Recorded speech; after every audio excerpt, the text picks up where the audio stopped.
বাংলাদেশের ছবিজঙ্গনে রীতিমতো ঝড়। একে একে জব্দ করা হলো জনপ্রিয় অভিনেতা অভিনেত্রীদের ব্যাংক হিসাব।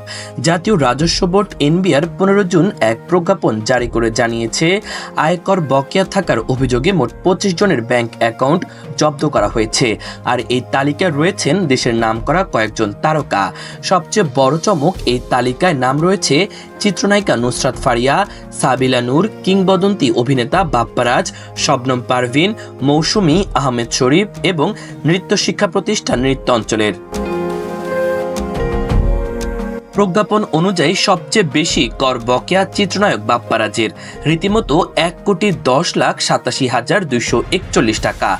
এ তালিকায় নুসরাত ফারিয়ার কর বকেয়া 5,33,101 টাকা, সাবিলা নূরের 5,68,142 টাকা, শবনম পারভিনের বকেয়া 6,79,190 টাকা, মৌসুমীর 3,67,625 টাকা আর আহমেদ শরীফের 4,16,958 টাকা। নৃত্য অঞ্চলের বকেয়া 7,13,342 টাকা।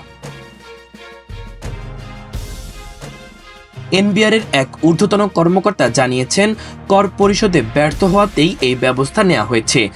সংশ্লিষ্ট তারকাদের আগেই চিঠি দেওয়া হয়েছিল।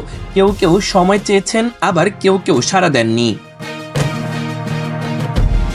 অভিনেত্রী মৌসুমী ও আহমেদ শরীফ বর্তমানে অবস্থান করছেন যুক্তরাষ্ট্রে। নুসরাত ফারিয়ার সঙ্গে একাধিকবার যোগাযোগের চেষ্টা করেও তাকে পাওয়া যায়নি।